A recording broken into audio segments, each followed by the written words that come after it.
Louder! And it's time for the Gore N More podcast. Gonna have a good time. Gonna have a good time! Yeah, we're gonna have a good time. We're going on now. A ball break, walking hand in hand in the moonlight. We'll be the sweet soul there. I swear we'll never part. We're going on now. A ball break, running in the sand, feeling alright. And what's going on, Gorehounds? Welcome to the Gore N More podcast. I'm your not so mean fluff master supreme, Big Johnny D, bringing this shit show in. What the fuck was that? Knocked over my Godzilla. It's like, ah. Oh, that's what it sounded like. Oh man. So here I am bringing this shit show in. However, I don't bring this shit show in alone. For with me, as always, are my beloved horror homies, and we are flipping it up from last week. This week we do not have Bob. Yep. But we do have my two other homies back. We have that Dark Lord of Knowledge, that Chad Daddy, that Chattahoochee, Mr. Chad Chrisman. What's up, bitches? And we have the Duke of the Dead, Lord Scuba Cabra, the host with the ghost, the Dean of the Deceased, Mr. Steve Vasquez. What's up, motherfuckers? Yeah.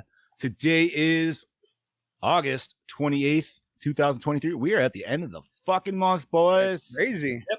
Fucking A, dude. Summer is over. What is up, Ben? Welcome aboard. Rich, welcome. Gene, everybody's popping in. Hey, what's up, Welcome, fellas? boys. Hopefully we are on the Project Louder site this week. We had a little issues last week. All you boys in the chat, if you could do us a solid and do this some sharing for us, that would be I was able to fantastic. share it, so I'm guessing it's working. Okay, cool. Yeah, no, it did pop up. I know Rich even messaged us last week and was saying that he couldn't find it. But nope, we're good this week. We're all solid. You could still go back if you didn't catch last week's episode. It's on YouTube and everything like that, or the audio is already out there if you want to just listen to the audio. Whole new week, whole new movie, and we are talking 1997's Wishmaster. But before we do that, we're going to do what we always do, and we're going to talk about what the fuck we did in the past weekend, or maybe two for these boys. So, Scoobs, you feeling up to it, buddy? Ladies and gentlemen, it is now time for your Slice of Life. Yeah, thank you, buddy. Arr. Rich, I'm glad to. You know what? Thank you for looking out for us, Rich. I appreciate that. I ain't even gonna say it that we don't. Fuck yeah, Chad Daddy, how you been, buddy? We didn't see you last week, so Not bad. I wasn't here last week because that was the Meet the Teachers night at school. aha. So take Harper and Cameron to meet their teachers, and of course, Harper just starting kindergarten, see what she's getting into. So that was a pretty fun night. And then Wednesday they started school finally. Harper is loving it so far, and Cameron, my boy Cameron, he's pretty smart. He got like straight A's every year, so he's a pretty smart cookie. So he loves school. But it's funny because like his favorite class is gym of all things. You know what the best part is I used to love the coaches of gym or PE, whatever. They would get mad when you were like, it's not gym, it's PE. It's like, fuck off, it's gym.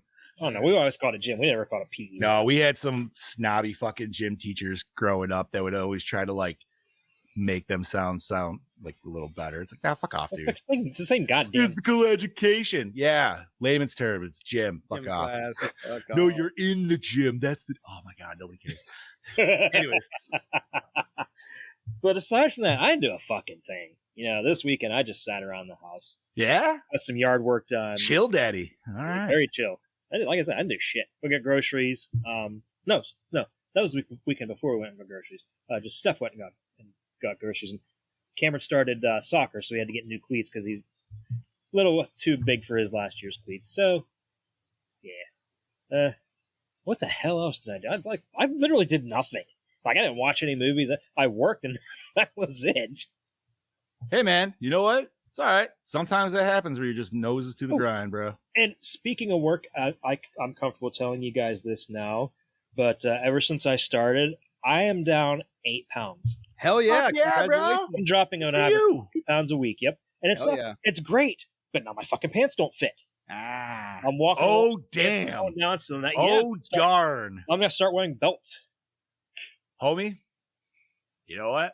I'm going to sit on this podium and I don't give a shit who laughs. Suspenders, bro. Suspenders will hold your pants 1,000 times better than belts ever will, dude. I don't know about suspenders, man. Well, have you seen those new The new belt? that Yeah, came out? the little two straps. loop. Oh, two yeah. loop pull things. Bro, I used to do that shit back in the day with just cheating with like Velcro straps, Velcro, man. Just yep. if like you could, yeah. Fuck that, man. They're trying to Yeah, like act Ben like said. that's new. Who needs pants anyways? Fuck no, dude. I'm not wearing any. Let's go. But no, so that's good, man. You're losing fucking weight, grinding the stone. Fuck yeah, bro. My arms are nothing but bruises because I'm constantly like having to reach down into like engine compartments, tighten shit, loosen shit, small bruise. I'm looking like a real fucking man. Yeah, buddy. Man, your hands are gonna get all nice and calloused. You fucking awesome. Oh yeah, they're already getting there. Jeans has flex fit pants. The ones I have are flex fit, but they're too big. They're a size too big because they're 36 waist, and that's just too big now. Do you have to wear specific rated clothing for what you're doing, or no? No, it just has to be like any kind of pants, really. All right. And Well- I really don't need to worry about it too much because October 1st, all my actual benefits and everything will roll over, and then I can get like actual company provided uniforms and stuff. Oh, titties, nice. Yo, man, I was gonna say, just go get a fucking flight suit, homie. I would rock that all the time at work. That way you got all your tools on your fucking shit. And they've gone up in price too, by the way. But, I bet. whew. But yeah, man, that's awesome, dude. Making that money, fucking losing them poundage. Good for you, bud. Thanks. But yeah, aside from that, nothing new. You know, I got through the second game, Assassin's Creed Brotherhood, so kind of debating whether I want to continue on with the Ezio trilogy or kind of take a break from that. I'm kind of maybe in like a Morrowind kind of mood. Go back into that. Nice. There you go. It's always fun to play. Yo, you see them drops for the new Assassin's Creed, man? They actually look pretty sweet. Yeah, but I don't like the character they're using because he was in Valhalla, and he's kind of a prick. Valhalla. I'll take your word for that. Yeah, he Never was the played him. bad guy in Valhalla, so it's kind of weird that they chose him as the protagonist for this one. Wait, for the China one? Oh, the China one? No. Wait. No, I didn't know about that one. Yeah, there's like another there's another Asian one coming out, dude. Looks Oh, fucking cool. I didn't know about that one. Yeah, it's not like that. Remember like the old Asian one that was just like 2D side scrolling? Like this one's actually like full immersive. We'll look after the show. Yeah, there was I'll look it up. There was like three of them that were side scrollers. There's China, Russia, and Oh, that's right. I forgot about Russia.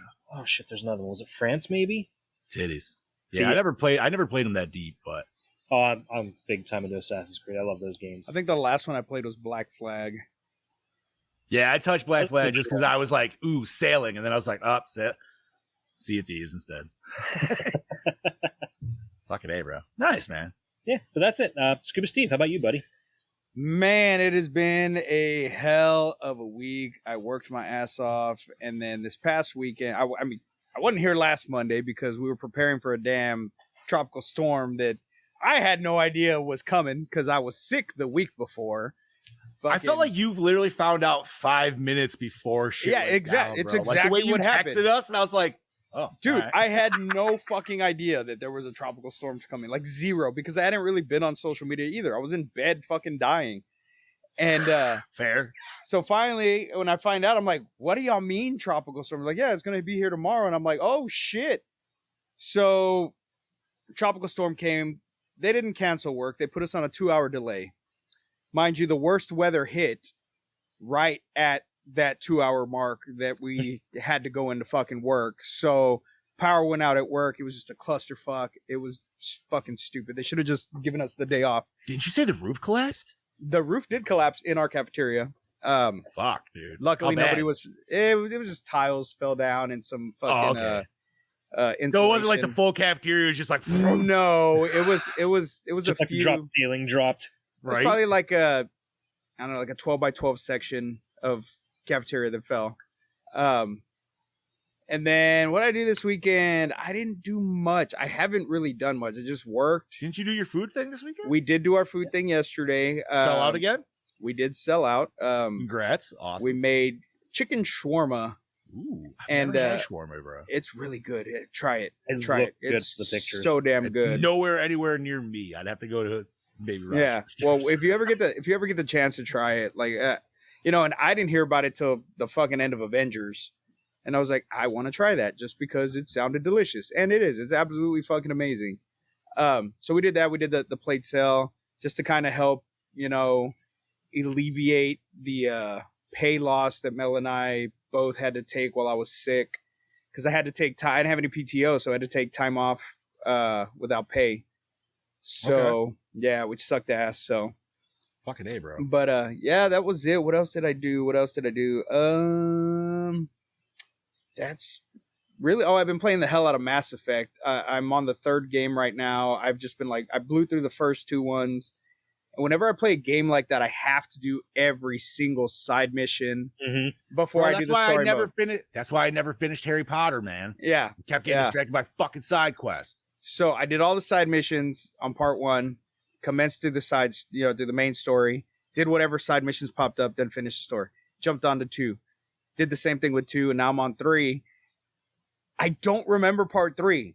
I remember I bought the game when it came out. I remember I played it. But this game does not ring a bell in my head. It's because you were busy fucking aliens all the time. You weren't even playing the gameplay, bro. Actually, I did not. And Mel was like, I'm so disappointed in you. She's like, why? She's like, because I fucked every single one on the ship. She's like, and you have not. Was there a moment of you step back and you're like, man, No. And then she tells Charlie last night, Charlie, the only reason your dad likes to play this game is because he can fuck somebody else without getting in trouble. And I'm like, you fucked everybody on the ship. I had a Clerks moment. You sucked 30 dicks. Right? Like, wait a minute. We're comparing one apples to oranges. Fucking yeah. Yeah. And I've only literally banged one person in the entire series so far, which was in part 2. I banged Miranda. But in this third game, I don't know if you can bang anybody because it hasn't even been an option yet. Oh, yeah, you can. It hasn't been an option yet, and I'm really bummed out that Dude, I haven't. I messed up so badly in the game that literally the only one I could hook up with was Tally.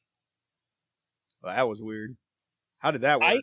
I actually thought reading all the possible outcomes, it actually turns out to be the best romance. Oh, really? So I mistakenly chose to have.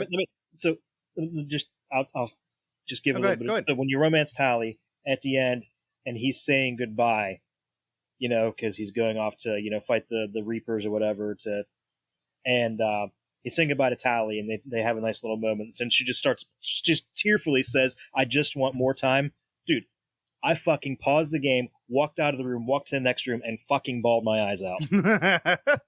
I mean, you build you build bonds with these characters, even though they're fake. You know what I mean? But I mistakenly in the first game, there was a romance brewing between Liara and myself, and then Ashley and myself. Well, I wanted to bang Ashley, but then they presented the option to have a threesome, so I picked that option.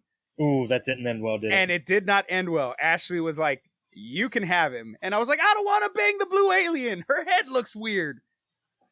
So I told her we'd just be friends in part 2. What's up, Brody? Well, but she's got them weird tentacles facing the back. It's just being weird. Man, I am so lost with what the hell you guys are talking about right now. Like, I just know you could fuck aliens, but I don't know any of these characters or nothing like that, so I'm just riding this ride. So fucking Fallout 3 with the ghoul. Oh, God. Yeah, who said they were playing Baldur's Gate? He said he knows. He said Richard said that he found out they put out Baldur's Gate 3, but he doesn't know what system it's on. Yeah, but I know you. And I don't think it's hit systems yet. You can fuck a bear in it. I know that. You can dude, you can literally pick the size of your schlong and everything. Jesus you can Christ. have both. Now here's my question: can my dick be a weapon? Because if that's the case, I'm going full fucking basketball. Yeah, I'm going Penetrator from fucking Saints Row 3, where I just have this floppy fucking dick out of that, pretty much, dude. If that's my weapon, anyways, going back to fucking aliens. Yeah, so I stuck to fucking the human chick in part 2, and then the blue chick still wanted to bang me in part 3, and I'm like, look, man, I'm still chilling with the chick from part 2, and there's been absolutely no boobage, no getting down, and I'm really mad. Maybe you screwed yourself on that. I don't think you really do, but I know in Andromeda you can fuck everybody. Brody, no. No. Oh no. Bad. Go stand in the corner, Brody. But yeah, so that's all I did. Of course, spent time with the fiance and Charlie, and we came up with some ideas. Mel wants to make movies with Charlie as the star. So we are going to build a little foam city and do a Charzilla episode and buy her a little dinosaur suit and let her fucking destroy the town and just make like a fucking little cheesy fucking film with her. And we talked about doing a Chucky one too, because she does have a Chucky outfit that was bought for her, or that was made for her. And we were talking about throwing in the older kids and having her kill the older kids. But when she kills them, they'll be squirted with like ketchup and then have like the X's over their eyes to make it very look like cartoony and stuff. So honestly, the fact that you're not using her for a Total Recall kind of a thing is that's a bit of a disappointment. He needs to be Quato, bro. There you go, cosplay. Just have your open shirt, fuck, bro. So I just saw somebody posted one of those on Instagram. I sent it to my brother-in-law, and that was I'm like, what a disgusting but awesome cosplay. You can literally just walk around like a slob, all sweaty and like just gross with your tits hanging out. And fucking your little Quato there, dude. Like, and hey, funny thing, we had kind of a Quato kind of thing in this movie, Wishmaster. Yeah, we did. Yeah? That dude had that monster growing out of his fucking stomach. But we'll get there. Yeah, we'll get there. But that's all I did, so, John. Oh, what did I do? Let's see. Well, like Chad Daddy, I worked all this weekend, picking up some sweet overtime. They offered this nice incentive bonus for working both days. So fuck it. I'm going to take it while I got it. On top of that, I actually started rewatching the VHS series. I don't know why I decided to just do this, but yeah. So that series has expanded so much more to my knowledge that I knew. And now I'm just in this huge rabbit hole where I'm like, although I don't know. I'm at a fence right now because I started watching 3 and I turned that shit off 10 minutes fucking in because it's so Which bad. one's 3? Third. So the first segment, and I'll say that loosely because it's not set up like the first 2, at least, where there's a conjoining like main one. Mm-hmm. Or maybe it is later on. But the first segment is the magician one, where this dude has a magical cape, and it. The premise is cool, but I hated how it was filmed because it didn't seem like it was a found footage thing. It seemed like it was a fucking documentary, and I was like, whatever, fuck that bullshit. But the first 2, man, I still really fucking enjoy.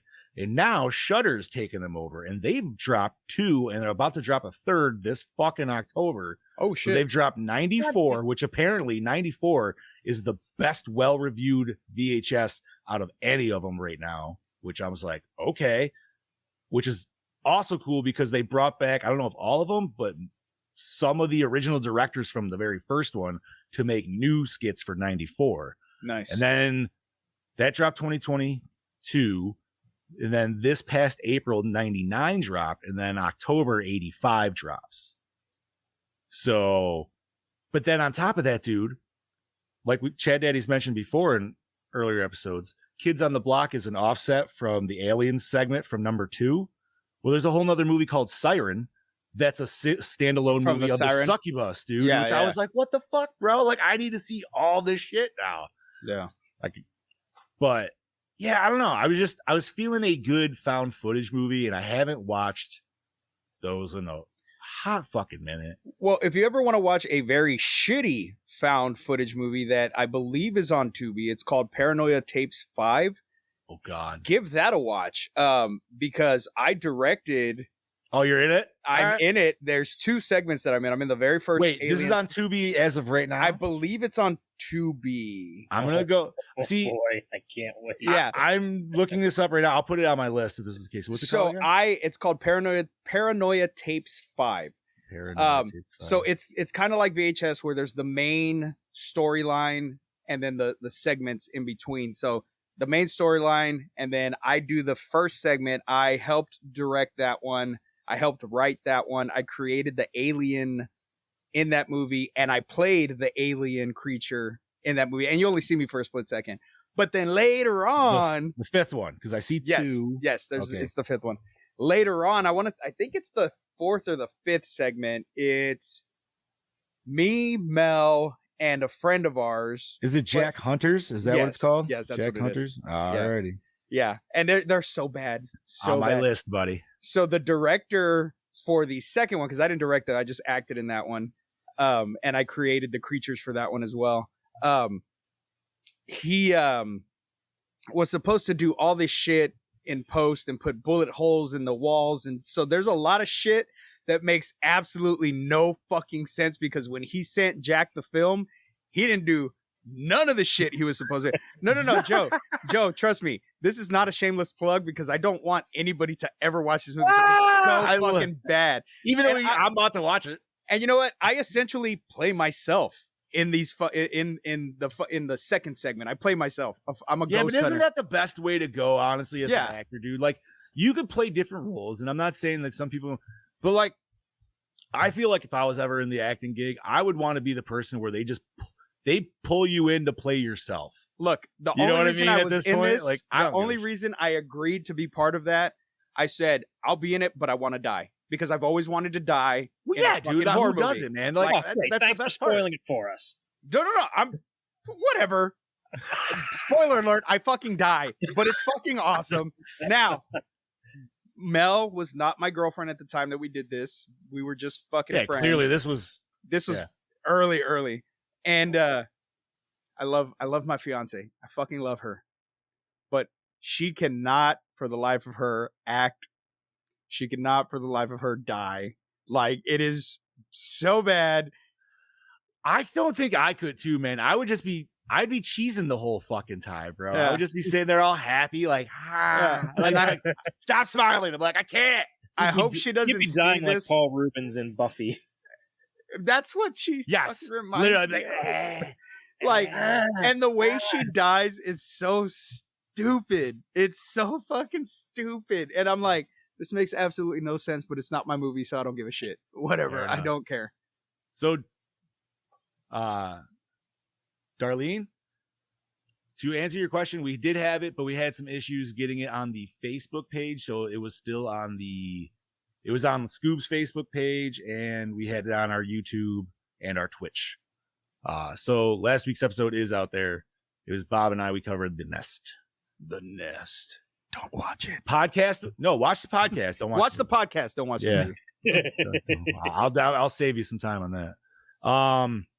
So yeah, watch the VHS movies. Definitely like fell into a little bit of rabbit hole there. Definitely been playing my MK because we're in the fucking seasons now or whatever. It's almost over. And every once in a while, like, I usually don't care about dailies and shit like that, but that's the one where I'm just like, no, man, I want to get these fucking costume unlocks, dude. Like, so doing that shit. And then, close the pool up. So for me, it's officially the end of summer, over. and that means it's time to start putting up Halloween decorations outside. Hell yeah. Spooky season has begun. Fucking A. And with that being said, I watched this movie last night, and I am ready to talk about it right now. And that is 1997's The Wishmaster. Alrighty, let me pull up my show notes here. In ancient Persia, an evil creature called the Jinn wreaks havoc on a local kingdom before being sealed inside a stone, a fire opal. Centuries later, the stone encased in a statue is discovered when the statue is broken apart in a loading accident. A young gemologist, Alexandra Amberson, examines the jewel to appraise it. However, she unwittingly awakens the horrible Jinn inside. Soon the Jinn is loose on the streets, twisting people's wishes and killing them so he can steal their souls. Eventually, the Jinn disguises himself as an elegant man about town, Nathaniel Demarest. Did I say that right? I don't know. Mhm. Demarest. Demarest? In both human and Jinn form, he pursues Alexandra to trick her into making 3 wishes to enable his unholy legions to conquer the earth. Directed by Robert Kurtzman, The Demolitionist, and The Rage. Written by Peter Atkins, Hellbound, Hellraiser 2, and Hellraiser 3, Hell on Earth. Produced by Pierre David, Videodrome, Scanner Cop, Clark Peterson, Cupid, and Monster. Noel A. Xantish, Scanner Cop, and The Dentist. Scoops? Starring Tammy Lauren, Homefront, The Young and the Restless as Alexandra Amberson, Andrew Divoff, Graveyard Shift, Air Force One as The Djinn, Nathaniel Demarest, Robert Englund, Galaxy of Terror, The Adventures of Ford Fairlane as Raymond Beaumont. We know he's from Nightmare on Elm Street. You gotta find other stuff. No, I know. Chris Lemon, Just Before Dawn, Thunder in Paradise as Nick Merritt, Wendy Benson, Unhappily Ever After, Burlesque as Shannon Amberson, Tony Crane, Out of This World, The Big Easy as Josh Aikman, Jenny O'Hara, The King of Queens, Devil as Wendy Derleth. Oh, that's right. She was from Devil. Yeah, she was the devil. She was the devil, yeah. Spoiler alert. Rico Ross, Aliens, Doctor Who as Lieutenant Nathanson. Gretchen Palmer, Chopper Chicks in Zombie Town, I got the hookup, as Ariella. Body count total, technically, because all deaths are reversed by a wish, it's 0 except for the prologue. Chad forgot about the prologue, so there was a lot of people that died at the beginning, too. That whole party got That was a party. Yeah. It was. That was a party. That was a Persian party. Chad Daddy. Music by Harry Manfredini, War of the Worlds, the series, Santa's Summer House. Cinematography. Is that a horror movie? Please tell me that's a horror movie. I don't think it is. Damn it. All right. He's done like weird shit aside from Friday the 13th, bro. You have no idea. Oh, I could imagine at this point. Like he's done lots of Christmas movies and shit that he didn't take credit for. Okay, continue on. Cinematography by Jacques Haitkin, Cherry 2000, My Demon Lover, edited by David Handman, Deep Star 6, Jason X. Oh, shit. Effects and makeup by KNB. I know, big fucking surprise there, because... What? Distributed by Live Entertainment, runtime of 90 midgets, rated R, budget of $5 million, and it grossed $15.7 million, so it didn't do too bad. That's good. I didn't know it actually made it a positive on its first run. Yeah. All right. And that's 15 million, so. It's 97 when this movie feels so late 80s. Right? It does. This movie feels late 80s, early 90s at best. It felt early 90s more than late 80s.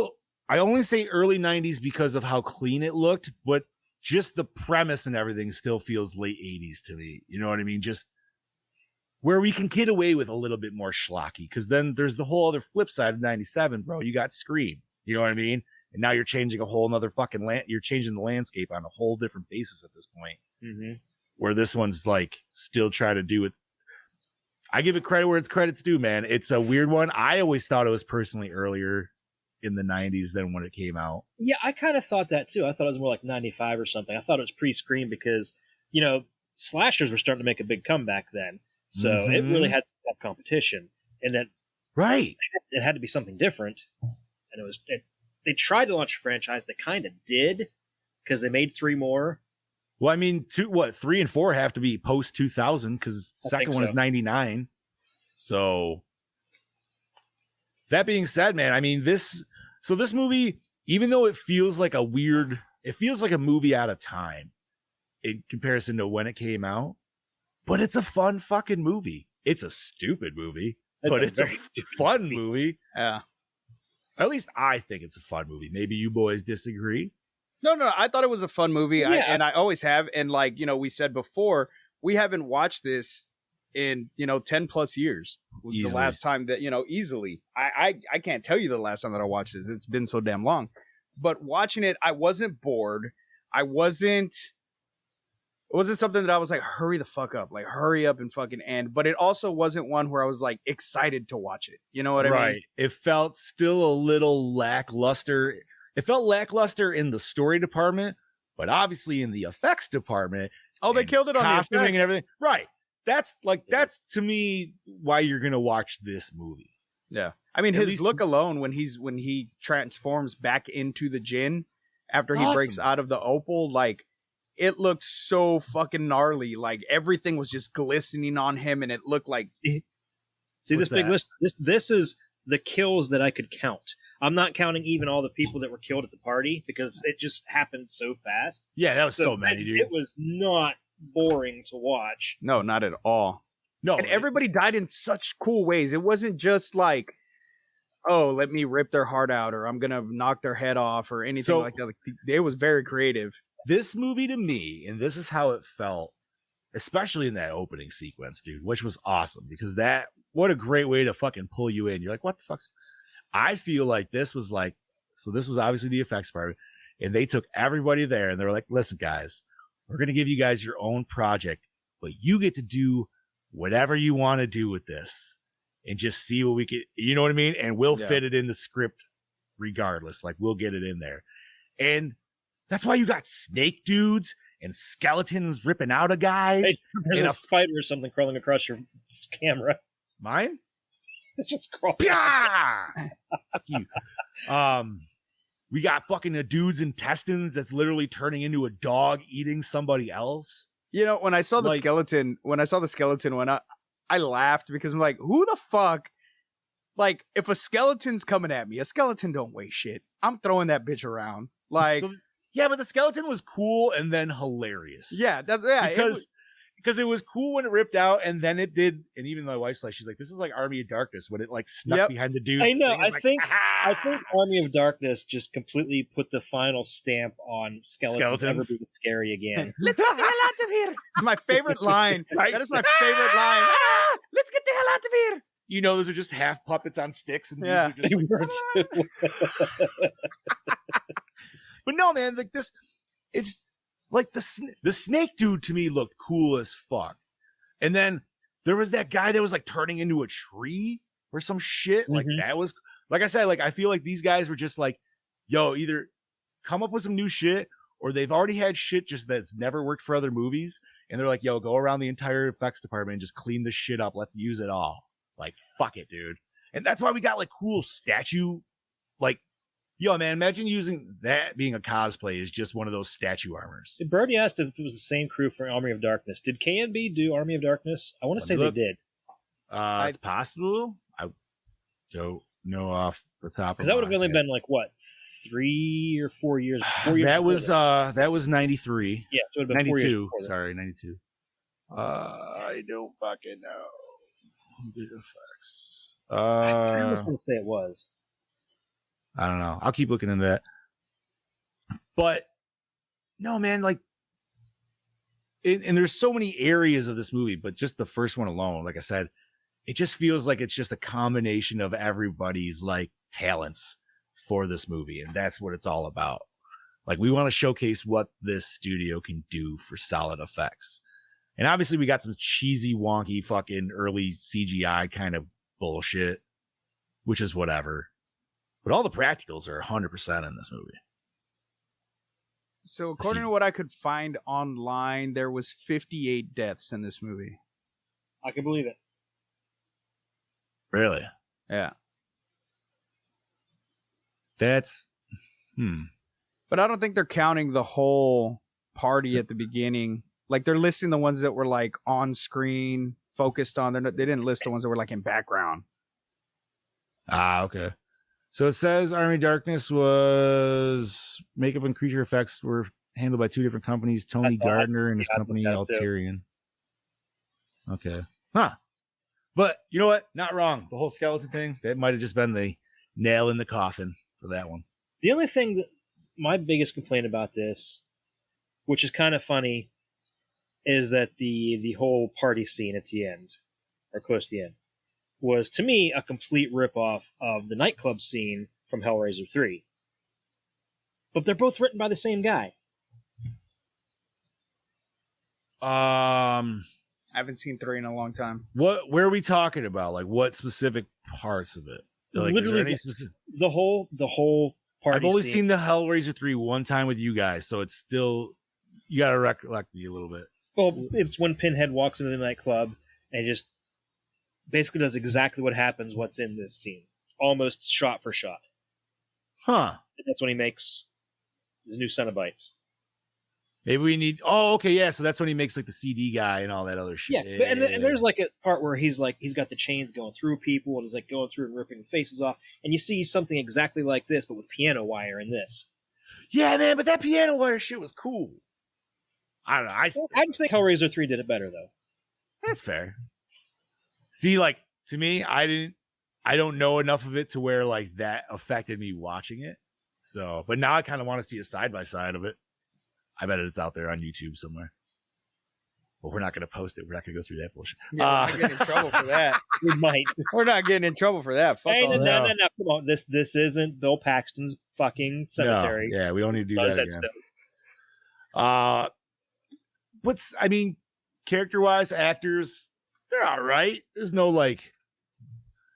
solid acting in this film. It's by very any means. soap opera ish whenever he wasn't on screen. I feel like shot and acted. yeah. Yeah. But I feel whenever, Andrew Divoff was on screen, that's when it felt like a movie. But when he wasn't and it was just the human characters, it just felt very soap opera ish. Yeah.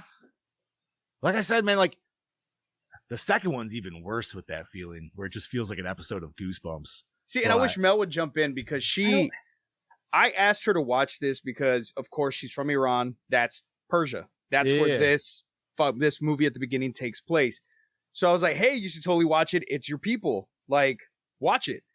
So she watched it, and she did say she liked it because they did talk about Zoroastrianism, which is an actual religion, and they did get a lot of that correct. It was like one of the first religions or some shit like that, and the whole the main god, or I forget what his name was, but the main god did have the alter ego, which was his shadow that was like evil in their religical text or whatever the fuck they're called. I don't know what they're called, but Right. Religical, is that a real word? Religical? no, I just made it up. Shut up. I like it. Religical.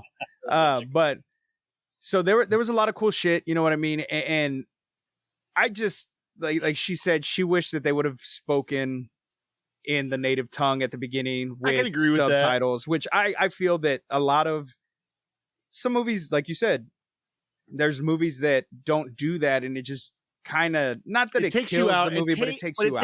It takes you a little bit away from it. For sure. My example was Enemy at the Gates. Yeah. But still a fantastic fucking movie. But, or you can just play a Call of Duty that's literally recreates that whole campaign. Yeah. I agree, Rich. I do enjoy the demeanor of the Djinn. Like, he's like a evil Batman, essentially. But I love how he cons, like, his wishes are just so fucked, like, in certain ways. Like, especially like the first dude, he's like, oh, just say you don't want to hurt anymore. I don't want to hurt anymore. All right, cool, dead. Dead. I just like the part where I can't remember who wished for what, but he said, "Well, you should have worded your wish more carefully," or something. Well, like I that. thought it was Alexandra. Yeah. It was Okay. she wished for. Oh yeah, because she wanted to. To know more about him or something. Yeah, that's right. Yeah. But that just reminded me because back when me and my boys played D&D, we had like our dungeon master was like really, really hyper smart, and anytime we would use a wish, like got a wish, and we learned that you had to word it exactly, perfectly, carefully. Like we would write our wish down, and it would take up 1.5 to 2 pages just so we could cover our own asses and make sure the wish wouldn't backfire. Fuck yeah, man! I always love when you hear like genie stories like that, dude. Because oh, I want $1 million. All right, there's 1 million deer. You know what I mean? Like just stupid shit like that. Best case scenario, best funniest one in this fucking, and I feel like it was the longest con. Yeah, there you go, that Gene. dude- Shout out to Parsons. Where the dude who was like, well, I'll take $1 million. All right, done. And then just his mom His at mom. the fucking airport. Don't forget to sign it. That was such a long, just like take, and then just instant takes off. Like I laughed so fucking hard. At that. That's like one of those really long Family Guy cutaway jokes. Yes, exactly. Get the Yes. you just don't know where it's going, and then you're like, oh, all right. Fuck. Oh man, no, this. The deaths in this movie were actually like fucked. But obviously, we're from a kind of special effects company fucking running this whole goddamn movie. So Reggie getting cancer, dude, that was straight fucked. Like, that is some That is some aggressive Deadpool style cancer right there.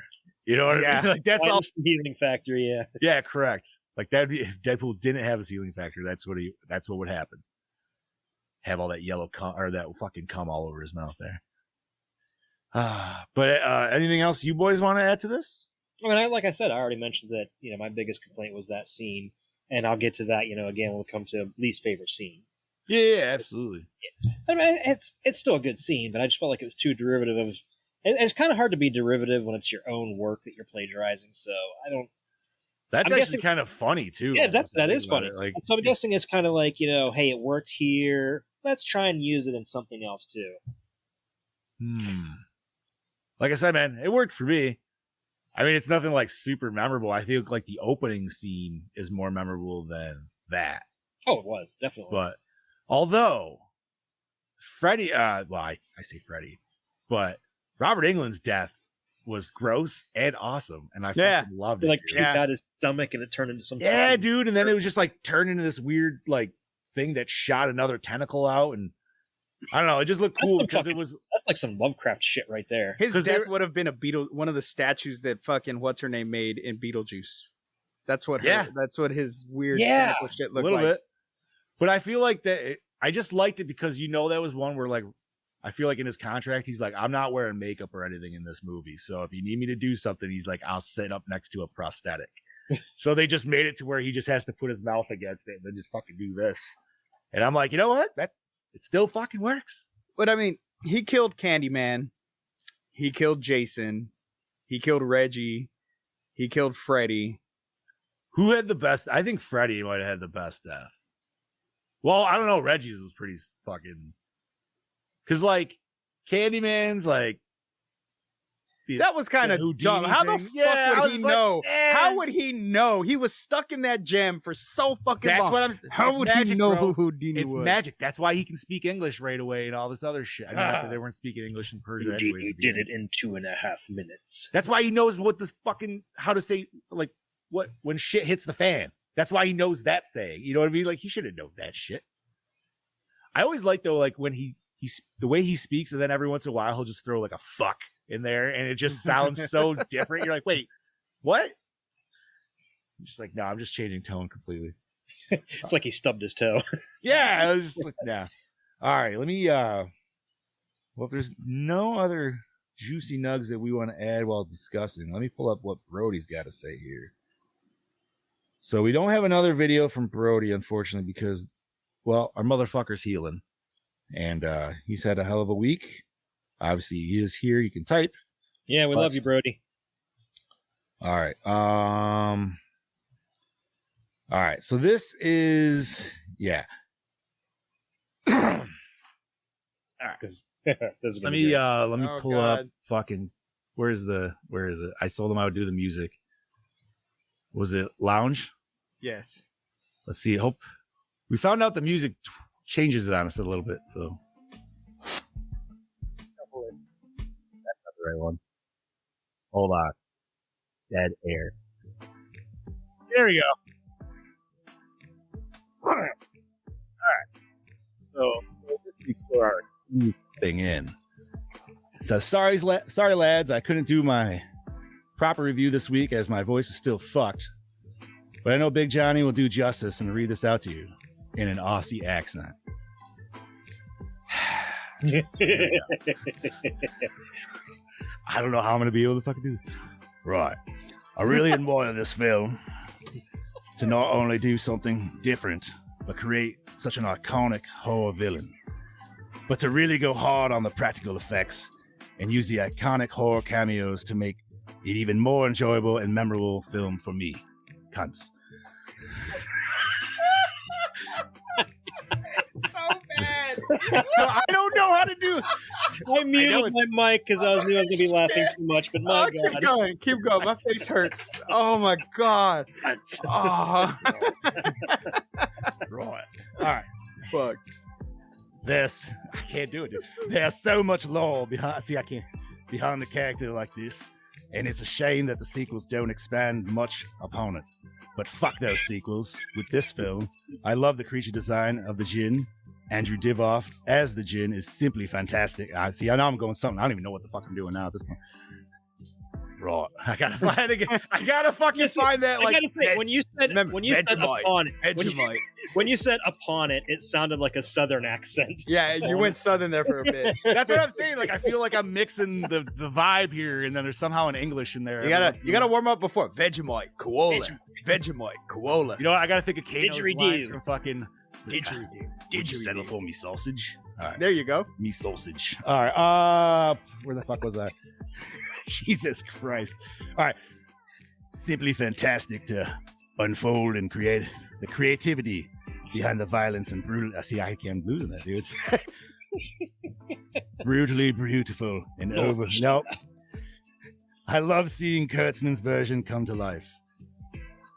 I'm not saying this film is a masterpiece by any means. I've lost it clearly. But I respect for expanding the creativity of his work, especially the most of these monster MFX artists have, and bringing his own creature to life. A nostalgic piece that Brody will always watch if it's ever on TV. His Gore N More score for this is a 4. So, 4. sorry about that, homies. It's a 4, cunts. 4. That's right. Koala cunts. Dude, I'm not gonna lie. Like, I was trying to like mimic Kano lines earlier today, and It sounded like you're trying to mimic Brody. Oh, well, I mean, he is Kano. So, am I wrong? You're not at dude, all. I'm telling you, my favorite was when you slipped into that southern accent. Yeah, I don't know why the fuck I went southern. Oh, let me get this music off here. All right. Oh, Well, Natural thank you, Born Brody, for Killers. the. Yes, that's. Oh God, that's right. I forgot he was Aussie in that too. I said Tropic Thunder. Yeah. By the way, I absolutely fucking hate Natural Born Killers. I've only watched it once, and it's been a really long time. I didn't like it. All right. So Brody gave it a 4, and Mr. Amone gave it a 4, right? Yes. All right. So I'm gonna put those in the quackulator. All right. So obviously, we all love the effects of this movie. Acting is kind of meh, but it gets us through it. Divoff, I think, is solid. Like, his acting is 100%, obviously, and without him, this movie would suck. Yeah. The really Case in funny point, thing is, 3 and 4. the funny thing is, like what I said, I don't think you were here yet, Scuba Steve, is like last Sunday, me and the wife were sitting watching CSI Miami, and he popped up as one of the villains. Mm-hmm. It's I like, remember those episodes. and when he gets the suit, like when he goes to and gets that nice snazzy suit and everything in this movie, he kind of looks Kind of looks like a the same CSI villain. character. Yeah.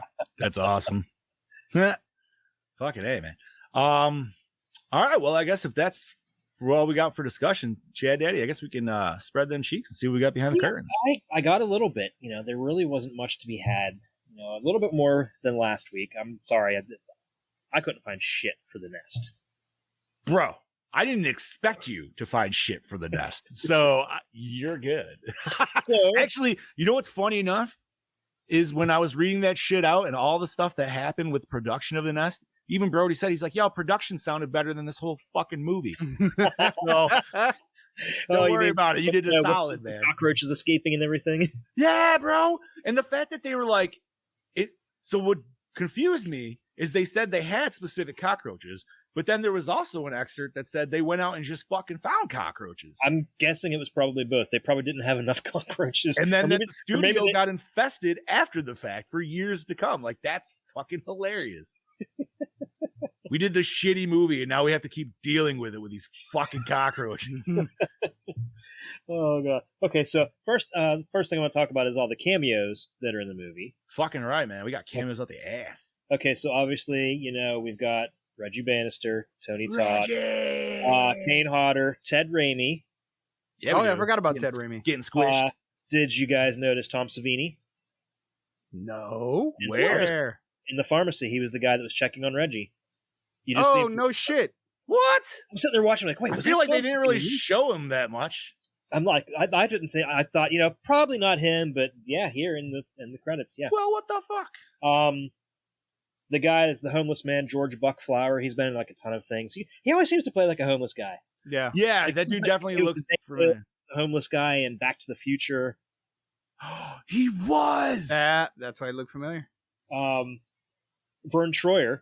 It's the same costume in every movie. It is. He brings his own homeless guy costume. Like, all right, I'm here, boys. And Mini-Me played the little Jin. little larval form or pew, whatever you want to call it. Yeah. And did you know? Bro, he was a Cell Junior, and you ain't ever gonna tell me he Oh was. my God, yes. He was a fucking Cell Junior at 100%. Like, that's all I could see. I was like, oh my God, dude, fucking kick him. And did you notice who narrated it? Oh yeah, Grimm. Angus Scrimm. Angus Grimm. Yep.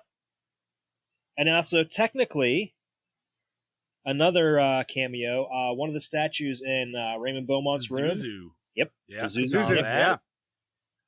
I kind of feel like that was like very obvious. And I saw them like, is that Pazuzu? Yeah. That was a well, I big-ass mean, dude, Pazuzu there's statue, so too. many. There's so many other like horror nods in this thing. Why the fuck not? You know? Yeah. Hell, man. Yeah, that's yes. crazy. Was this Vern Troyer's first role? I wonder. I want to say this is around the same time he did Austin Powers. Wasn't that also 97? No, because he didn't do Austin Powers 1, which was 97. Shit, right. He was in the second one, which would have been either 99 or 2000. I feel Right. 99. You're right. Because that's when they come out with Mini-Me. No, in the first one it was just Scott. Scott. I love the first Austin Powers, dude. Like, I love could give the a shit. second one too. The third one, meh, but the second one, Even the second one, I'm kind of like, eh. But the first one, dude, I could always watch, and for some reason, those jokes still hold up to me. Like, He I was don't in know Men what- in Black in 97 also. He was. Wait, what the hell was he in Men in Black? I feel like I used to know what he was. And Rocket Man in 97 as well. Rocket? Yeah, with Harlan Williams, this stupid comedy movie. I'm trying to think of who he would have. Oh, okay. I was thinking Rocketeer. And I was like, wait a minute. No, that's I'm just trying to think of like some kind of mini alien that he was. Yeah. Was he the baby that spit up all over? No, because that was just a puppet. right. I feel like don't he had to be some kind of little like. I mean, obviously, he had to be a little creature of some kind. Oh shit, I have no idea. Unless he just was a Man in Black that was walking in the background, which would have been even funnier. Honestly. Okay, so continuing. Half pint. So many.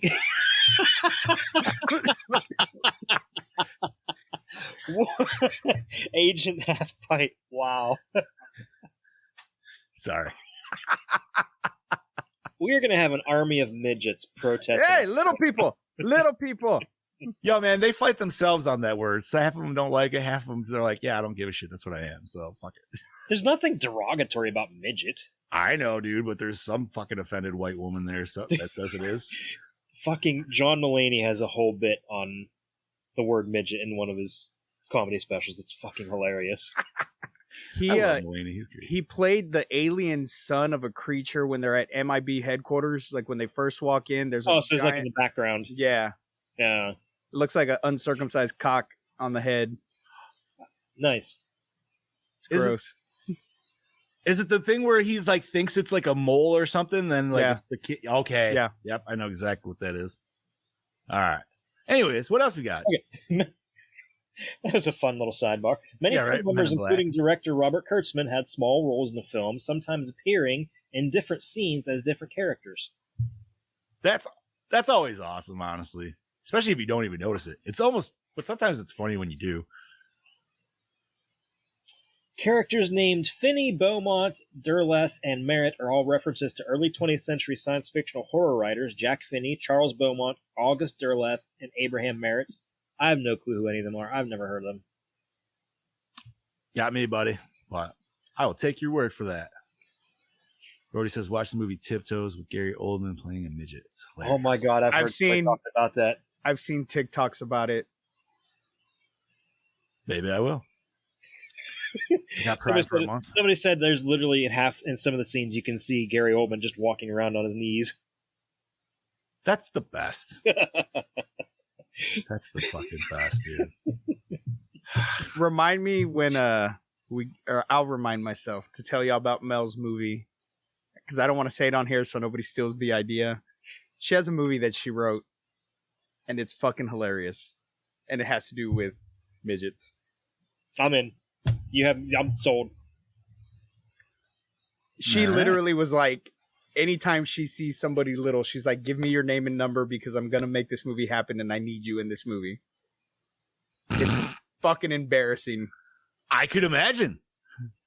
That'd be like, So hey, fucking really? embarrassing. Brody said to me, they made a little scarecrow body for him when he sits on the couch. Oh, God. That's awesome. I gotta see this. No, Richard, it's not porn. It Oh, is not midget porn. okay. She just wants to make a midget porn. That's been her goal. No. I need to direct porn, but not just any porn. Okay. All midget gangbang. What the fuck? It's a short film. Oh, good night, everybody. And that's the end of our podcast. Thank you for coming. I'm only 5'6". I'm allowed to crack jokes because finally somebody that I'm fucking taller than. No, I'm just saying you got to be like a stanza, man. Go on a high note. That was great. That's it for me. Good night, everybody. Well, you're leaving? I'm done. That was The great. best part of that episode was when his boss left him on a high note. Yep. Fucking Okay. A, bro. many, that was good. many instances of the film pay homage to the series Twilight Zone. The character's name Beaumont was a frequent writer of the show. The Jin's line "going my way" when he stops Alexandra in the car is a reference to The Hitchhiker, where a mysterious man continually plagues a female driver with the line, "I believe you're going my way." And the scene with the shop assistant wishing for eternal beauty and is transformed into a mannequin echoes where a female the episode The After Hours, where a female shopper is revealed to be one of the store's mannequins made human. Oh God, Brody sent me a picture of it. Wait, the movie Mannequin? What are we talking here? No, Brody sent me a picture of the little freaking dummy body on Oh, Gary Oldman. the Oh, little that's scarecrow fantastic. body. So wait, go back to what did you say about the mannequin? There was an episode of the old Twilight Zone. Oh, the Twilight Zone. On sorry, After yeah. Hours, where a female shopper is revealed to be one of the store's mannequins made human. I remember that episode because it's like something where after the store closes, every one of them gets to be human for like a day or something. I don't know. It's really weird. Oh, It's cool, but yeah. I feel like I do remember that one kind of. There was a game back 2005, 2006 called Condemned. You boys ever play it? I've heard of it. Yes. So awesome, scary game. But there's a part where you're in a burned down department store and there's mannequins everywhere. But there's also like these vagrants that you're killing that are hiding within the mannequins. So dude, like they're all moving around stuff. But then shit gets trippy and then the mannequins themselves start moving everything too, dude. It's fucking, yeah. That's awesome. That just kind of reminds me of that shit. But anyways. Greg got? Nicotero, one of the special effects creators for Wishmaster, also worked on special effects in Romero's Day of the Dead, and he also played the character of Private Johnson. Joseph Pilato, who played the drunk crane worker in Wishmaster, was the main villain in Day of the Dead as Captain Rhodes. Oh, no shit. What? Wow. I mean, it's been a few years since I watched Day of the Dead when we watched it, but That's a damn No. good movie. yeah, we did watch Day of the Dead. I was thinking Land. For some reason, I said that, but I was thinking Land of the Dead. Which We also watched that one. yeah. Fucking A. What movie is that? Oh, it's not a movie. It's a game called Condemned. It came out on 360 and PS3, and it was fucking awesome, dude. It literally, it used to scare the shit out of me, dude, just because like the fucking sound and it was crazy. And it was an only melee based game. So even though it was a first person shooter, like you might find a gun, but you're only going to have 8 rounds and you'll never find them for like 3 more fucking levels. So you're just grabbing fucking conduit off the walls or pipe or fucking like pieces of wood with nails. And yeah, dude. And sometimes you're fighting off like 3 motherfuckers, dude. You're pretty much just fighting crackheads the whole fucking game. Like there's more shit going on to it, but that's the basic layman's terms of it, which, you know, whatever. So, what else we got, Chad Daddy? According to a 2016 interview, it took 3.5 hours to get into costume, with 1.5 hours to get out, according to lead star Andrew Divoff. He also said his favorite scenes for the film were the ones where he shared scenes with his monstrous brethren. So I'm guessing he means Kane and Tony Todd. Oh, okay. I was gonna say, dude, I like the scenes honestly in the hallway towards the end with the statues, because he looked pretty badass with the squad of statues, dude. Like, even though I didn't care for his armor, because I think he almost looked better when he was all like sleek and nasty, like when Steve was saying he was first spawned. Yeah. But at the same time, he did look pretty badass with, dude, like his 4 fucking stone soldiers behind him. So. Sorry. Oh, you're good. According to director Robert Kurtzman on the Blu-ray special features, the studio originally wanted Dinah Meyer to play the role of Alexandra. Who's that? The hot redhead from Starship Troopers. Oh. Well, hello. All right. Yeah, that would have been. By the way, still hot. I'll take your word for that. And awesome. Fuck it, eh? In Jin folklore, Jin are born of flame and have eyes that glow blue because they come from the heart of flame. Andrew Divoff's dark brown eyes are touched up with a blue cast and emphasized with a bright blue shirt when the Jin is occupying Nathaniel Demarest, possibly as a reference to this information. Oh, okay. Demarest. No Greg Funk. Who's Greg Funk? I don't know, but Terry Funk died. Oh, okay. Jack Shoulder was approached to direct the film, but declined as he felt the script wasn't very good. When it came to the sequel, he was asked to direct it, which he also turned down until the producers told him he could write the screenplay for Wishmaster 2, Evil Never Dies, and despite having to follow some basic guidelines, he could have total creative freedom with the story. Okay. You know, I thought I had this in here, but I don't. But apparently, Kurtzman was only given a time of 6 months to get this written, filmed, completed, and in theaters. God damn. 6 months? Yep. Damn, dude, that's ridiculous. Okay, and the last thing I have is in 2020, an official novelization of the film was written by Christian Francis and published by Encyclopocalypse Publications. Aha. So if you want, suss that out, you might get some interesting background info. So I'm dumb, and I didn't change my thing. So Gallo's been yelling at us to give him a birthday shout out, but he's been in my feed, which I didn't change the. See, so everybody that's commenting on yours, we can't see, and that's because Chad. I don't why. There they are. I even said. All right, ready? Here we go, boys. It's your birthday today. No, not from the league. Okay. Oh, I don't know that. God damn it! It's your birthday. What does that mean? I guess I'll try to explain that 21 years ago on this day. 35 years ago. 35 years ago on this day. It was the first time your parents saw your beautiful face. Do you know the rest of it? Because I don't. And 9 months before that magical date, your dad probably took your mom out on a date, and they were having a good time. They were dancing and drinking wine. And when they got home, they were horny as hell. And your dad threw your mom down on the bed, and he tore her panties off. And his wee-wee was hard as a rock. I remember that part. And then your dad really wanted to give your mom head, but your dad also wanted to give your mom head. And they formed a 69, and your mom came at me 3 times. And then your dad was so excited to get inside your mom that he forgot to put a condom on. And when he realized his mistake, he had ejaculated, and it was too late. And then your mom got pregnant, and your dad started crying. He wanted your mom to get an abortion, but your mom really wanted a child. I don't know. And 9 months later, you were born.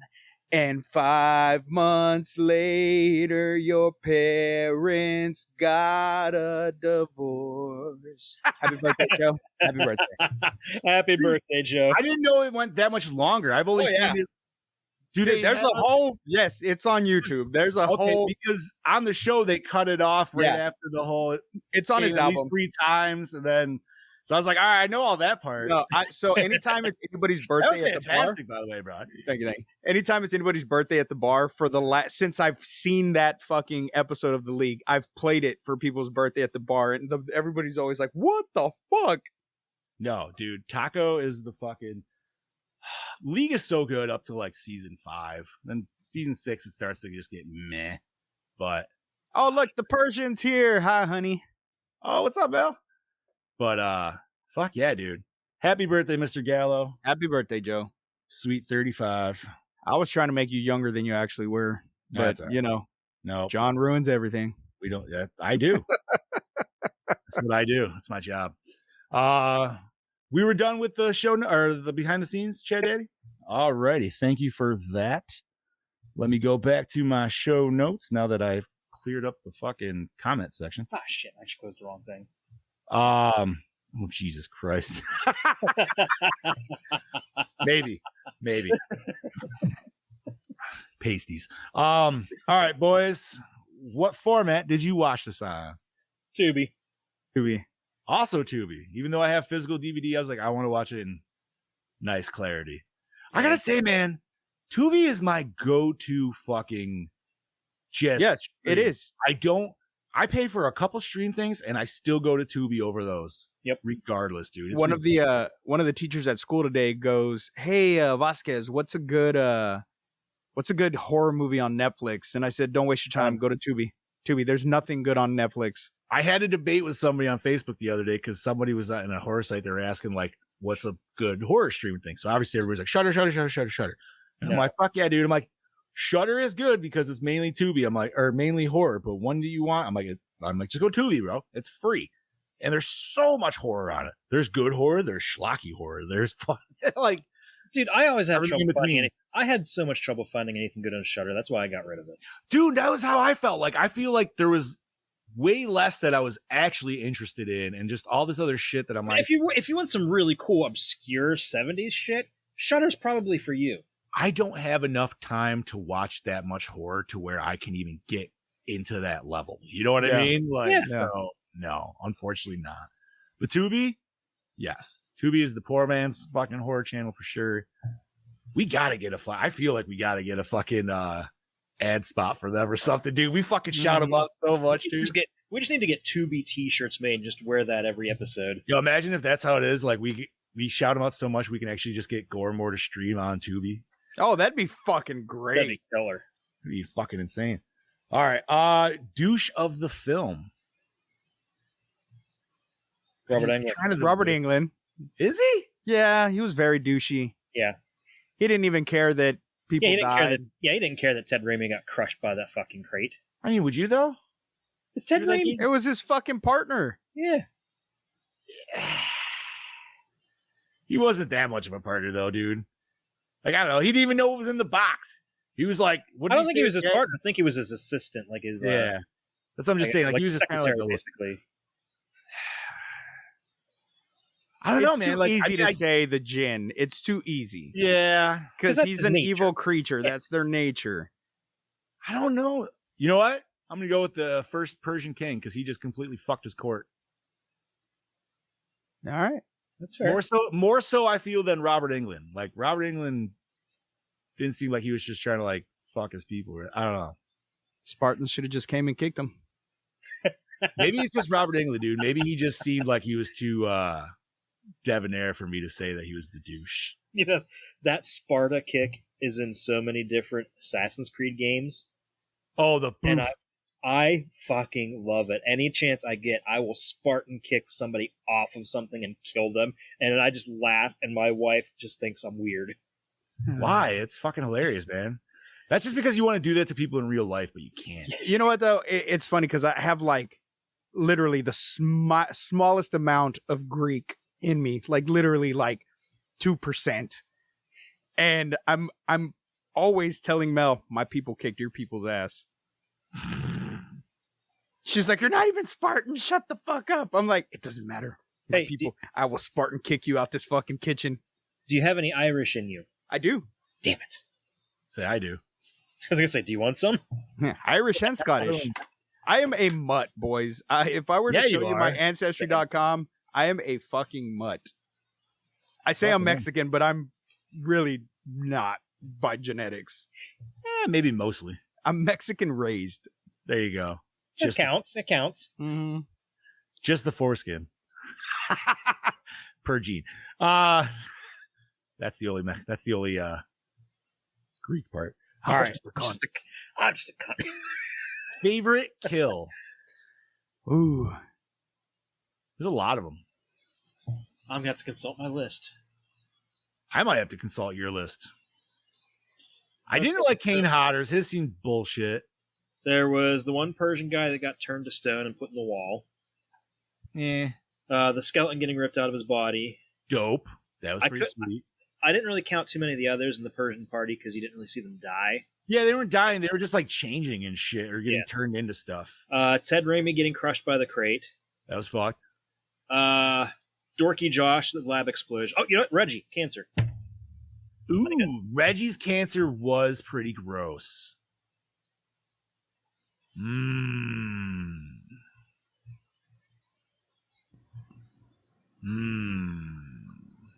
I'm gonna go Glass Girl because that started that whole because she didn't just turn scene. She didn't just turn to glass. She turned to glass, exploded, and killed like three other people. Shitload of people. Yeah. Oh yeah. Forgot about that one. I'm still with Reggie's. That's mine. I forgot about. What was her wish? Nothing. It was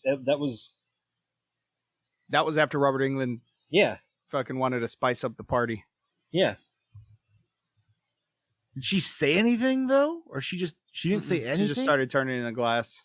It was just like the beginning. I thought she did say something. I feel like she said something. There had to be because there was definitely something that alluded to like her turning to that, but she didn't make a wish. No, she didn't make a wish. She but I feel like she just said something because they were in conversation. Oh, and it was like, all right. So, she said, you know what she said? It's like you can see right through me. Boom. Yes. Okay, that's what it was. Yeah, that's what it was. Thank you for that. All right.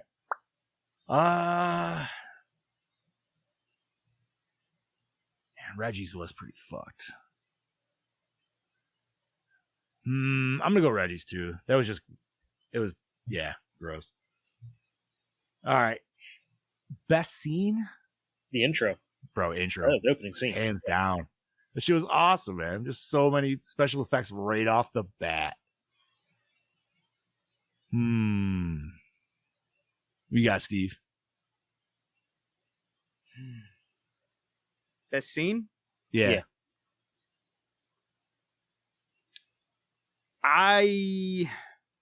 Kane did get turned into glass as well. But his was even shittier. Yeah, it was really shitty CGI. Bad CGI. I'm gonna go with that first party. Okay. So the opening scene still? The opening scene, yeah. Okay, all right. Really it's right across the board. Okay. So then worst moment or scene? I already said mine, and I stand by it. That was the whole party scene that we were just talking about. Not the opening scene, the whole thing with the girl turning the third act party. Yeah, because like I said, it just felt too derivative of Hellraiser 3, which really doesn't make a lot of sense because it's written by the same guy, but I still go with that as the worst scene. I'm going with the scene where she's talking to the old lady and it's really the djinn. It was just kind of like, okay. And like, even when he transformed into his human form, she screamed a little, but then was just there chilling, like talking to him still. Like, run the fuck out of the apartment. Like, what the fuck were you thinking? Like, you just saw the old lady and now it's this dude.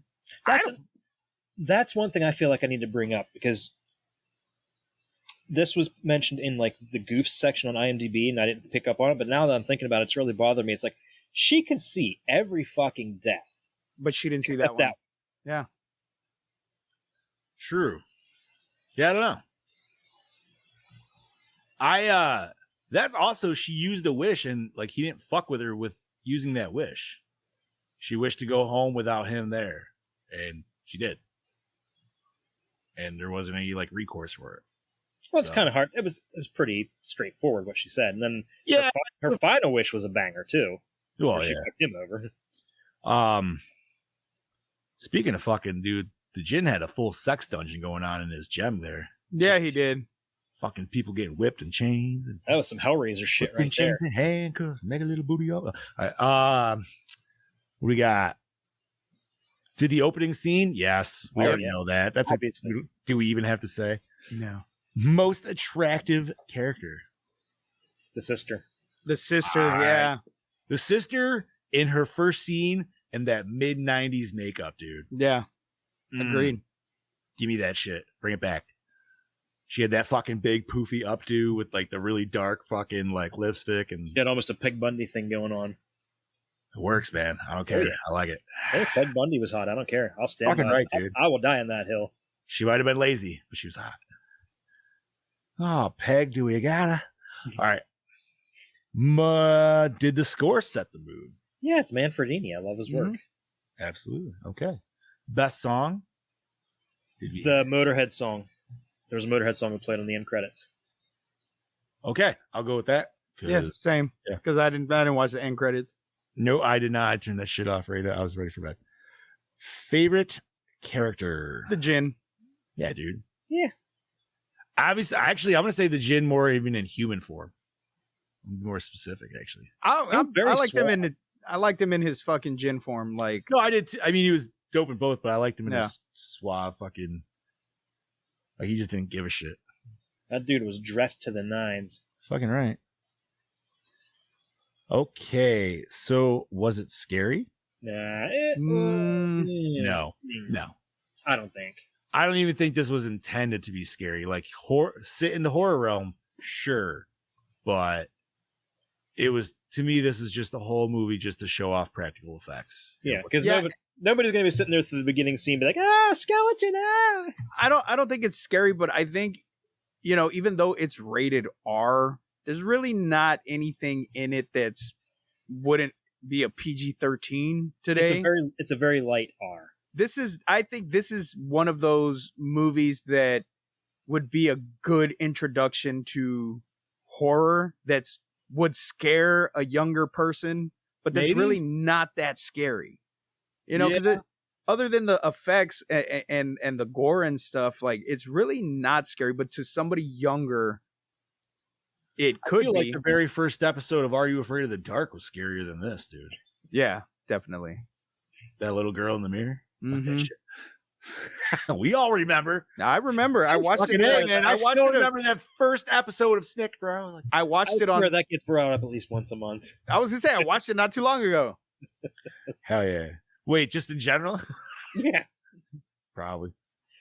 I don't know about once a month, but it's like every It's pretty- quarter. it's Every pretty quarter. often. Once a quarter, I'll say. What's a quarter? There you go. All right. Does it hold up today? I mean, it's mostly practical effects. The CGI. The practical effects. CGI does not. CGI does. No, it's terrible. There's like one spot where I was like, okay, that was okay. Like when one of the guys got sucked in the wall, like it was fast enough, but the rest of it all looked poop. How's the acting? It's decent. Like I said earlier, his scenes were great that he was in, but if it was anything he was not in, it felt very, very It's B quality. soap opera. Yeah. Yep. If I'm not mistaken, a lot of these actors were in soap operas at least at one point in time. So that's Totally not a big hit. surprise. Yeah. Makes absolutely. sense. Okay, did we like the cinematography? So I don't think there was anything really to write home about on No. shot wise. Hey. Coloring, I mean, obviously we got a lot of reds with the gem rooms and shit like that, which I don't know. The Like, cinematography was okay, but you could tell it was definitely It was cheap. It was really constrained by that budget. I feel. Yeah. Right. The budget was definitely more towards the costume department in this one. Yeah. 100%. Did we like the premise? Yeah. Absolutely, dude. It was awesome. Was the climax satisfying? I think so. I think so, yeah, because she Tricked him. fucked him. Yeah, she, She tricked him. and she got the guy at the end. Yeah. Which seems kind of like a weird, like, I guess yes and no. Did she remember what happened is the She thing. definitely so. remembered everything for sure. Yeah. But like, she wasn't interested before. Then this dude just dies, and now it's like, oh well, he might die, so you know what? I better just like I think she was interested, but she just didn't want to cross that boundary because they worked, maybe that's and they what it were was. really good friends. Yeah, Is what it was. I thought the climax worked solid, man.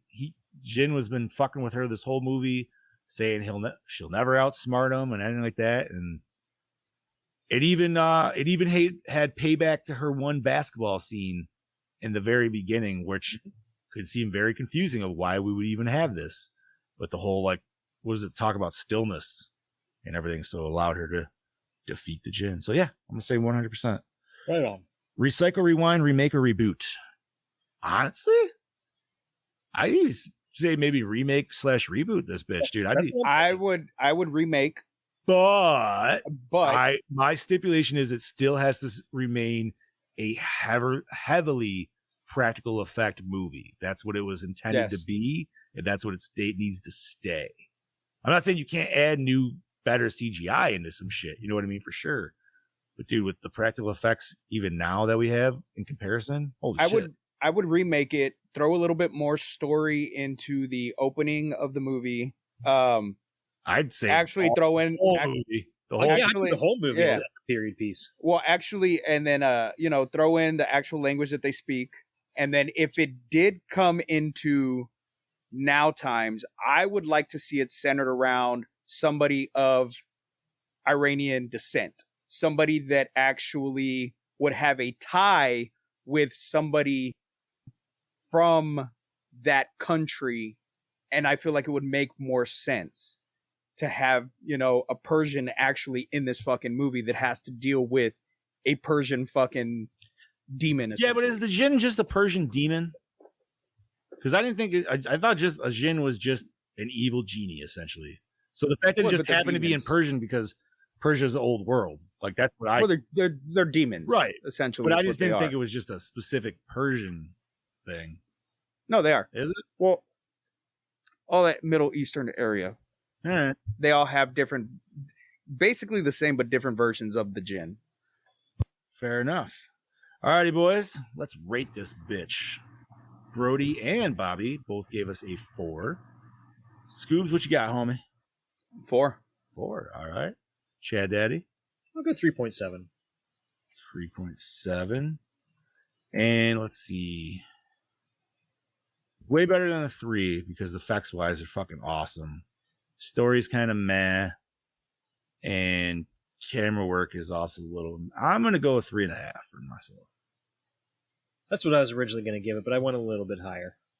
I mean, 3.5 still well above half. Yeah. So, all right, let's do that. Richard gave it a 4.3. All right, you guys gave it a 4.2. You guys set the bar even higher there. Oh, we didn't have any Heather tonight, I noticed. So our score, sir, is 3.8 for 1997's Wishmaster. Next week we have a Scuba Cobra pick. Finally, that I keep fucking up the last 2 weeks. Yeah, finally got this shit on the banner, and that would be Studio 666. This is one of the newest movies that we've ever done, too. And it's such a fun fucking movie, guys. If you do not like this movie, I don't know, man. I don't know. Dude, it's got got the Foo Fighters. How can you hate it? It's the Foo Fighters. It's fucking cheesy. It's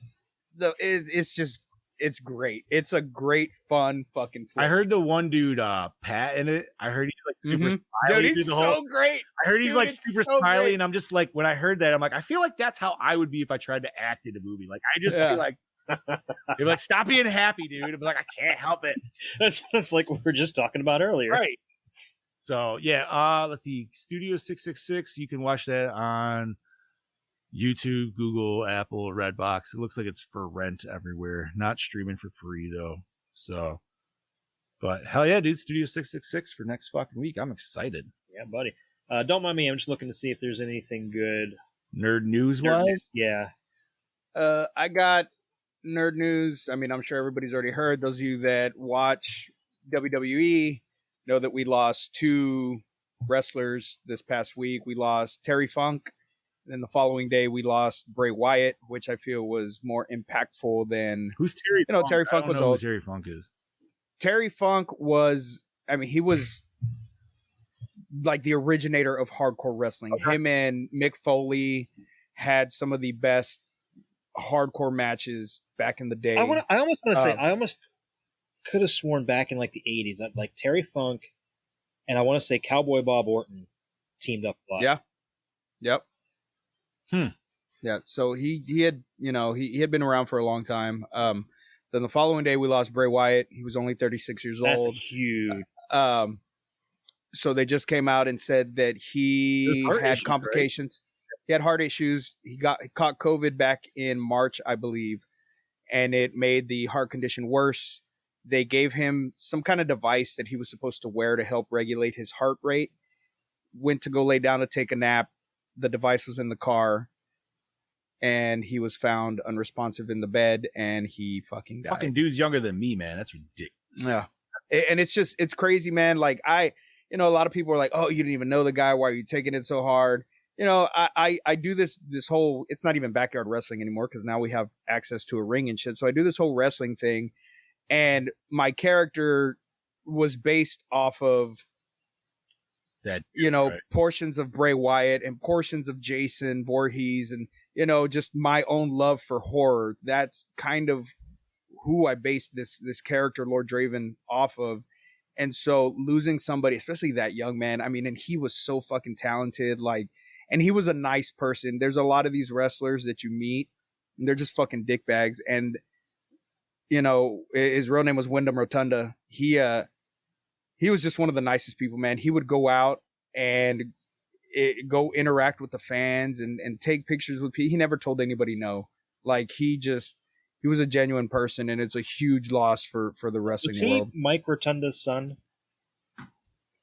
Nephew, I believe. Other sad news, we also lost Bob Barker, which I thought we already did. And I agree with Scoobs. I swear to God that dude passed already. But he passed at 99. So no, he is his son. That's correct. Okay. Yeah. So you're right. Yeah. Bob kept it under $1. He did. He was, man. Yeah, I went there. I saw that shit and I was like, oh, you sons of it. But I could have swore he died already. Like 5 years ago, right? I think you guys of Richard Dawson. No, I swear to God, he passed. Bob Barker. I thought he passed before Stan Lee, dude. Yes, because I remember making the joke on Facebook. Well, I guess the price was wrong, bitch. Dude, I'm not gonna lie. I definitely had a moment when Steve said that. I was like, okay, I'm not the only one. Because whenever was like, oh, Bob Barker passed, I'm like, well, you know what? You know what? It's the Flash. He's fucking up the timeline.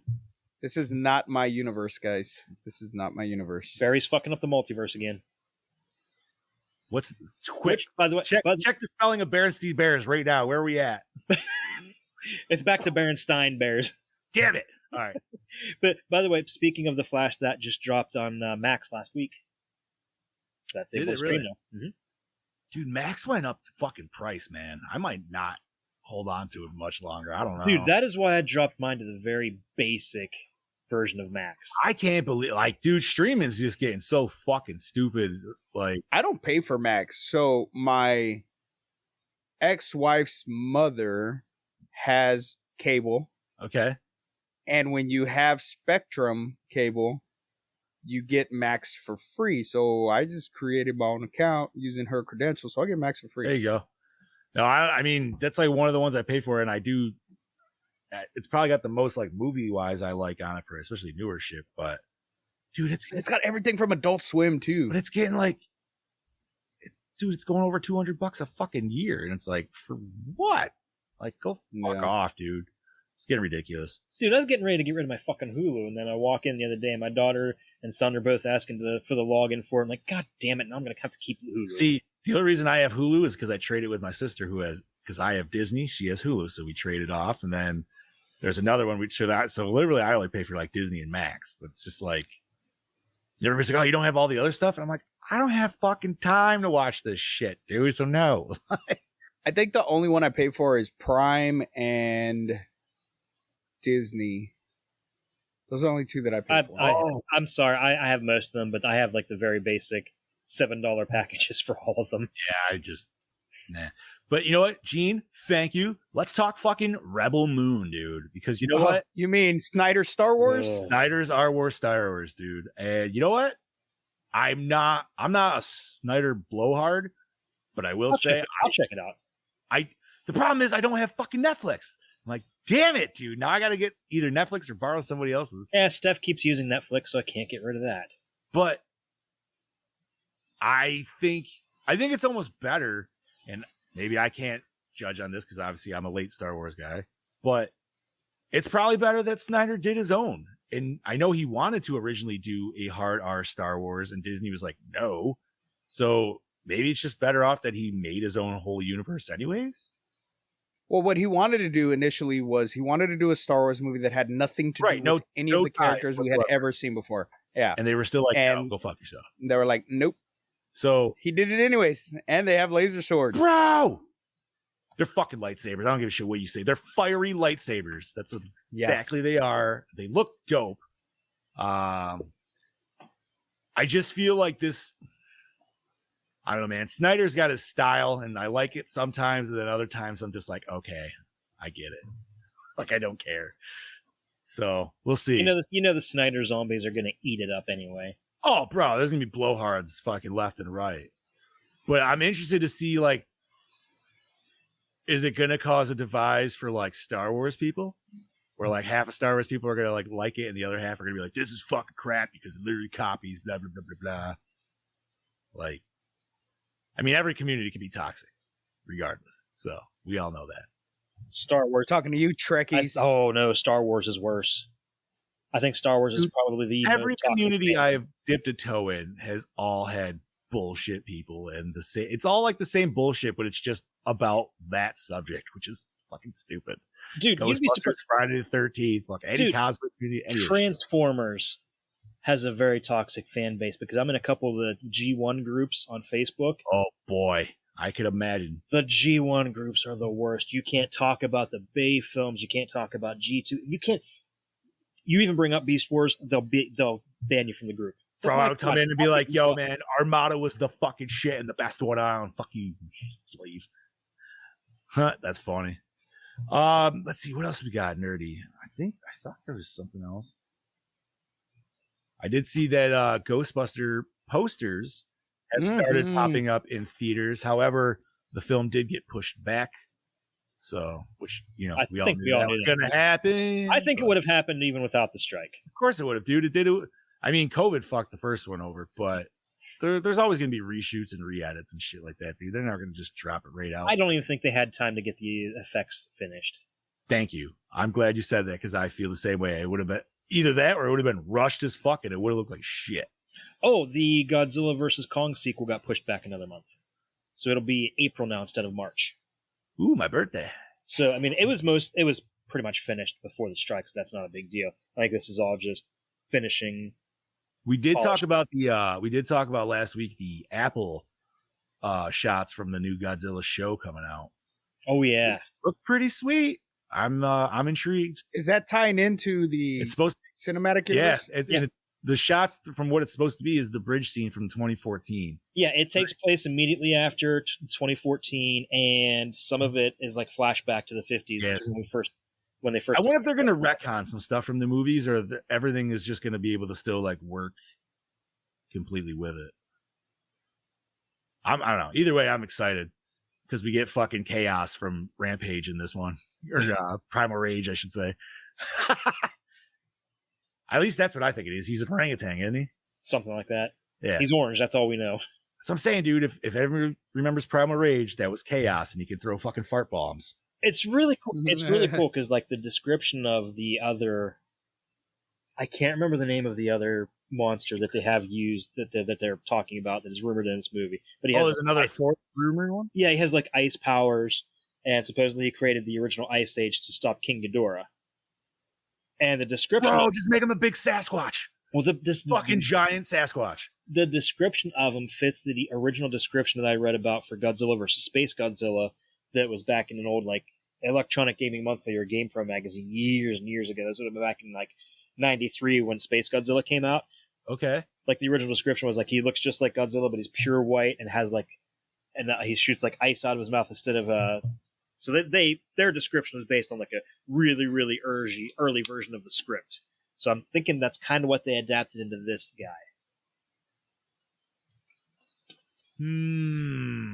Interesting. Which makes sense because while they were filming, there were rumors that Space Godzilla was the main villain. So this, this kind of fucking awesome. Yeah. Gotta be fucking awesome. Let's see what else nerd news. Starfield for you gamers out there drops this week, so I know there's a lot of people. Yeah, for you fucking Xbox gamers, fuck you. Yeah, I'm just gonna dance over here. Yes, it does. My wife. I paid for my Game Pass. Oh, good. That means we can play some fucking Texas Chainsaw. I tried playing it and I died immediately. Fucking A, man. The game is still fun, dude, and it's nerve wracking, but I like it a lot. We'll see how long it lasts, dude. Because I still have also been trying to bounce some Ghostbusters in with that new DLC they just dropped. Oh God, yeah, I got to get into that too. Fucking right, bro. And then also with Ghostbusters, October's coming up, so I think they're gonna have the big DLC with fucking Sam Hain coming in soon. Fuck yeah! Is that gonna be free, or are we gonna have to pay for that? I don't give a shit. I mean, if we pay for it, come on, everything's been free so far, so no complaints whatsoever. I thought it's supposed to be free, but if it's not, I'll pay for it. That game has only been $40, and I've definitely got my money out of it for sure. Same. So I got a free $10 Xbox card. I'll gladly throw that shit. No, the best thing I saw come out of Texas was this stupid meme with I think I sent it to you guys this morning, but it was like that little girl digging the hole with her grandpa. And it was like every time grandpa just screams for blood, she's like, I'm tired of this, grandpa. Because that's how that game is, dude. Grandpa gets hungry for blood every like 2 minutes. And you're like, God damn it, I gotta go. You either gotta get a kill so you can get a lot of blood, or go around and collect a lot of shit. But anything else, nerdy boys? Nothing. I got nothing else. That's about it for me too. Cool. All right, so next week, Studio 666 with the Foo Fighters. I'm excited. Yeah. That came out last year, right? Or 2 years ago? Last year or 2 years ago? I think it was 2 years ago, but I could be wrong. Might have been 2 years ago. All righty, let's do our sign out and we'll fucking call it an evening. Scuba? Ladies and gentlemen, as always, I'm your host with the Ghost, Prince of the Paranormal, the Duke of the Dead, the Ghost Daddy, Lord Scuba Cabra, saying, I'll see you next week in Studio 666. Yeah, buddy. This is your Dark Lord of Knowledge, your Chad Daddy, way down yonder on the Chattahoochee, where it gets sweaty like a hoochie coochie. Yeah. Saying, join us next week for Studio 666, bitches. Hell yeah. And you know what? Speaking of Chattahoochee, I watched Cocaine Bear, or started to yesterday. And that literally takes place on the Chattahoochee. I was like, yeah! That is a fun movie. I started watching it. I got to finish it. But yes, it is. And I am your Fluffmaster Supreme, Big Johnny D, saying thank you once again, Gorehounds, for joining us. Watch Studio 666. Join us next week, and we can discuss. And remember, as always, stay fresh, cheese bags. Gin penis. Persian penis. Oh.